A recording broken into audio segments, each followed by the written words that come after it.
In the name of the Father, the Son, the Holy Spirit. Amen. Pentecost, celebration of the humane language. Question: how many languages can you speak? May mga polyglot. They could speak a lot of languages naturally. Si Bishop Ambo is a polyglot. He could speak more than 7 languages easily. And the other dialects in our country. And there are people who are gifted. Sometimes you do not speak it, but you understand, you can comprehend. Other than these languages, nag-research ako ng konti, there are about 6,500 languages spoken in the whole world. And the 10 most famous or most popular language is the English language. We have 1.132 billion people speaking the language. And then Mandarin, 1.1 billion. And then Hindi, Spanish, French, Arabic, Bengali, Russian, Portuguese, and Indonesian. Ito po yung mga mga gumagamit ng mga language na masikat. We used to communicate, to learn, and to transact through human language. In fact, mayroon pang tinatawag na technical language, yung mga parang dialect language. What do we mean? Accountants have their own language. Engineers, doctors, IT, information technology, scientists, mathematicians, they have their own sub-language. They have their own specialization in their understanding of more efficient way of serving humanity. Our language can be human, salita ng tao. It can also be humane, salita ng mga nagpapakatao. As we were born, automatically you are a human being. That is natural. It's given. But we can further choose to be humane. Sabi nga ni Bishop Ambo, nung estudyante pa kami sa seminaryo, parati naming narinig sa kanya, madali ang maging tao, pero mas mahirap ang magpakatao. O nga naman, pagkasilang mo, tao ka na. That's it. Pero yung magpakatao, to bring out the best in you, in your human ways, and salita, ugalit, gawa, yan, mas malaking pagsubok. I would like to further add to what Bishop Ambo said. Ang salita ng pagpapakatao ay naiintindihan ng lahat. Humane refer to the positive human traits like kindness and compassion. I believe the Holy Spirit brings the humane in us. At Pentecost, the disciples also spoke humane language. A humane language, they were able to relate to and to speak a language that all understood. Di ba po meron tayong mga salita tinatawag natin, I am joining charismatic communities also. And then merong part, they are speaking in tongues. I believe that grace, the grace of the Holy Spirit, that you can speak in tongues. Minsan di mo maintindihan, but it's like music. It's blending, it's something that you understand.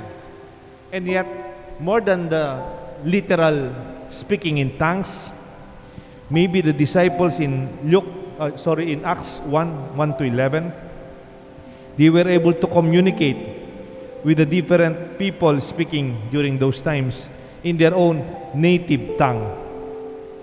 But I would like to believe also the apostles at Pentecost were not only speaking in various tongues and languages at their time. The disciples must also be communicating a humane language where everyone can connect and can identify with.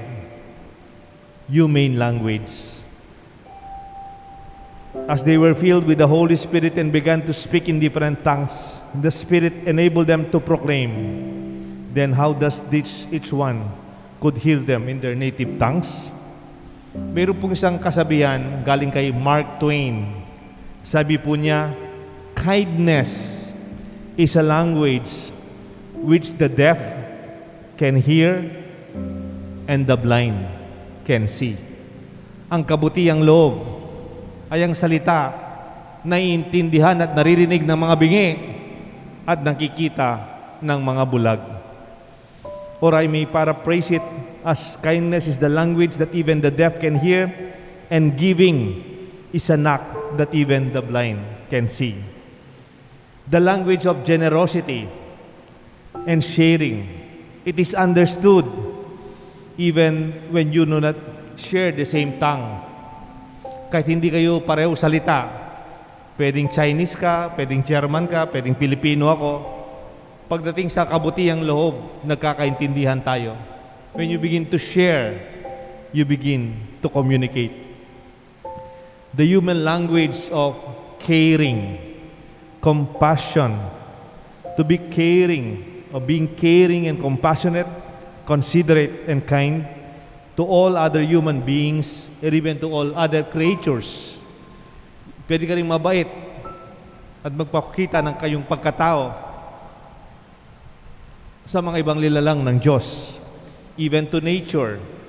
Even now there are so many people that we can be humane to our dogs, to our other living things. And that's the gift of the Holy Spirit. This is a universal language. In the level of being humane, we can understand each other. There is no more need for further education, no need for proper pronunciation, or the right diction, or the correct spelling, or the exact grammar.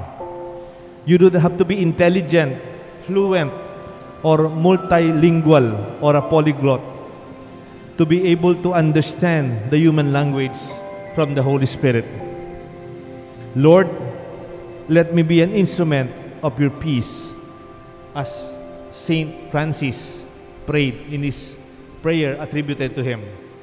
Where there is hatred, let me bring you love. In those language, people would understand even when you are not saying anything. Jesus in his time, he spoke humane language. Kung sigurong tignan mo si Jesus, i-mute mo siya, mute, tanggalin mo yung sound. Pero tingnan mo yung ginagawa ni Kristo, maintindihan mo kung ano yung sinasabi niya. Kahit walang salita, kahit walang script, you just see how Jesus lived. And the way he lived this life is a language so eloquent to all human and humane spirits. Sa mga gutom, ang tinapay ay nagsasalita. When you break bread with the hungry, you don't have to say anything. They understand what you mean. When you bring water to the thirsty, or your new cloth, those who are cold and shamed by nakedness. When you proclaim freedom to prisoners. When you receive children while others are pushing them away in Mark chapter 10. When you are receiving to touch and reach out to the lepers in Luke chapter 10. When you are healing the sick, and when you are reaching out to the sinner or to the outcast, then Jesus also spoke the language that we all understand. And this language makes us one. In 1 Corinthians 12, our second reading, the one Spirit, where all are baptized into one body, whether Jews or Greeks, slaves or free persons, we are all given to drink one Spirit. Applied to our experience today, the challenges of this pandemic has brought the humane language in its highest uniting expression. Because we are fighting against one enemy, we witness kindness in our community pantries, in every various places. I could see compassion among health workers extending themselves beyond the call of duty. These are expressions that unite us today. Ang mga salita ng mga nagbibigay dito sa parokya natin, kaninang umaga may nagdala ng bigas galing ng San Fernando, hindi man nagpakilala, umalis na kagad. He just dropped 5 cabans of rice. The language speaks louder than His words. Kahit hindi man sila nagsalita, nagkaintindihan, that they care for our parish, they care for those who need this rice and the food that we give. We all understand the humane language of giving and helping. The language is native to all of us. The humane soul can connect. When we laugh, laughter, a smile. When we are in tears because of pain and difficulties, we all communicate without saying a word. When there is music, beautiful art expression, dance, we can connect without saying anything. The language of experience shared can be understood easily, even with less words. You can explain and you can relate. Language of illness, the joy of healing, the pain of death of a beloved. This language connect with all of us. All these human languages can still be learned, we can still teach, and we can still share. Sana po ang mga anak ninyo sa pamilya natin, mga susunod na lahi, we speak the humane language. Kahit saan ka magpunta, nagkakaintindihan kayo. Pag may gutom, nag-abot ka ng tinapay. Pag may uhaw, nag-abot ka ng tubig. Pag may pagod, binigyan mo ng lugar makapagpahinga. These are languages more eloquent than our speeches.